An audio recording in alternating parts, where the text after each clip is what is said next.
Assalamualaikum warahmatullahi wabarakatuh. Halo Sobat Klasik, ketemu lagi dengan saya di channel Galeri Klasik Nusantara. Sobat Klasik, video kali ini saya akan melanjutkan bahasan dari video saya sebelumnya tentang pengobatan-pengobatan yang ada dalam naskah kuno atau manuskrip. Nah, silakan disimak, mungkin memberikan manfaat untuk Sobat Klasik semuanya. Nah, di naskah yang sama, kemarin saya sudah menjelaskan isi naskah dari 3 halaman ya, 3 halaman. Nah, saya akan melanjutkan beberapa halaman berikutnya untuk Sobat Klasik semua mengenai pengobatan-pengobatan terhadap penyakit tertentu. Oke, di halaman lanjutan dari halaman 3 kemarin. Nah, ini di halaman keempat, naskah ini menjelaskan mengenai pengobatan terhadap orang yang sedang sakit batuk ya, batuk. Nah, di awal naskah ini penulisnya lebih menekankan pada batuk yang terjadi pada anak-anak, arek cilik, pada anak-anak. Alternatif pengobatannya selain dengan obat-obatan mungkin bisa dijadikan rekomendasi obat-obat yang tertuang dalam naskah ini. Nah, beberapa bahan yang digunakan untuk menyembuhkan orang yang atau anak kecil yang sering batuk-batuk. Yang pertama menggunakan cabai. Nah, biasanya anak kecil yang tidak doyan cabai, ternyata di dalam naskah ini malah pengobatan untuk anak-anak yang sedang sakit batuk malah bahannya salah satunya menggunakan cabai ya. Cabainya ini ditumbuk. Cabainya ditumbuk, kemudian kapulaga juga pakai kapulaga, lempuyang, kemudian kayu manis, keningar, lan keningar, kemudian lan kencurnya diparut. Kalau tadi ditumbuk, ini diparut kencurnya, semuanya dicampurkan jadi satu dan digodok ini berarti direbus ya, direbus dengan air mendidih. Airnya dididihkan dulu, terus dicemplungkan dari percampuran bahan tadi itu, dicampurkan. Nah, kemudian airnya disaring, airnya diminumkan oleh anak yang sering batuk-batuk, anak kecil yang sering batuk-batuk. Itu alternatif pertama untuk orang yang atau anak kecil yang sedang batuk. Itu halaman keempat ini. Halaman berikutnya, naskah ini menjelaskan tentang masih tentang batuk ya. Orang yang sakit batuk tapi lebih menekankan pada batuk kering, batuk yang tidak keluar dahaknya itu. Nah, batuk kering itu alternatif pengobatannya yaitu menggunakan pace. Nah, pace pilih yang mateng, pace mateng, diperas, diambil sarinya berarti ini ya, diambil sarinya, diperas,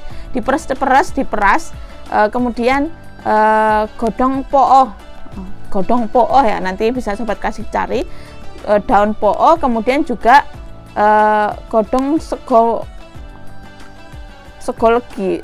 manis, saga manis. Nah, daun ini juga bisa nanti Sobat Klasik cari juga, silakan ditanya-tanya dengan keluarga, tetangga bagi yang mencoba menggunakan alternatif pengobatan ini. Nah, dari bahan-bahan tadi itu ditumbuk, semuanya itu ditumbuk.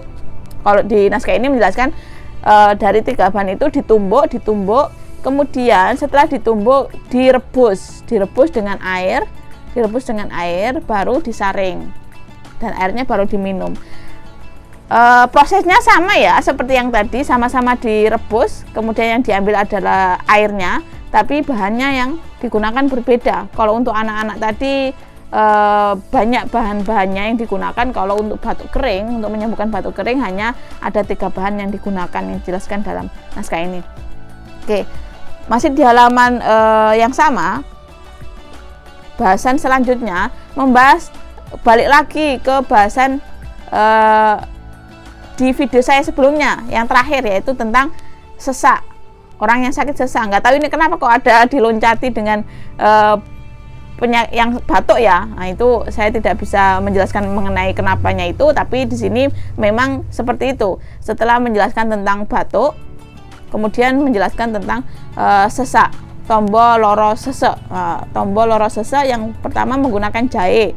Sama ini, sama kayak yang tadi, pakai jahe juga, tapi ada beberapa bahan yang berbeda. Yang sama adalah ada jahe, lalu laos, lengkuas. Nah, yang berbeda itu pakai daun iki godong pacu kuda, daun pacu kuda, lalu juga keningar sama kayak tadi juga pakai keningar, kemudian kencur juga sama. Nah, beda di sini juga pakai godong iler, daun yang kayak getahnya itu molor itu loh, daun iler sama kayu manis. Nah, dari semua bahan itu sama prosesnya, sama seperti di video sebelumnya, yaitu direbus dan airnya disaring. Nah, usahakan menjadi 2 gelas ya, untuk diminum 2 kali dalam 1 hari itu. Nah, ini penjelasan dari naskah ini mengenai tombol loro sesek. Yang terakhir sama, masih berkaitan tentang orang yang sakit sesak, tapi lebih ditekankan pada sesak yang ada efeknya ke tenggorokan sakit. Tenggorokan sesek. Kalau bahasa sini tombone loro gorokan sesek. Berarti kan maksudnya sesak tapi ada efeknya ke tenggorokan. Nah, bahan yang digunakan untuk menyembuhkan sakit seperti ini yaitu pakai widara. Widara itu diperas-peras. Nah, widara upas diperas-peras, perasan dari widara upas. Kemudian yang kedua pakai sirih. Sirihnya ini diiris kecil-kecil, enggak ditumbuk tapi diiris-iris.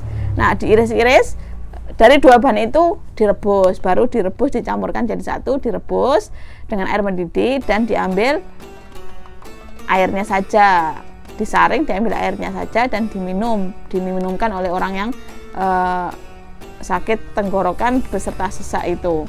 Nah, itu beberapa penjelasan, beberapa halaman tentang pengobatan-pengobatan yang tertuang dalam naskah kuno ini. Semoga memberikan manfaat untuk sobat klasik semua.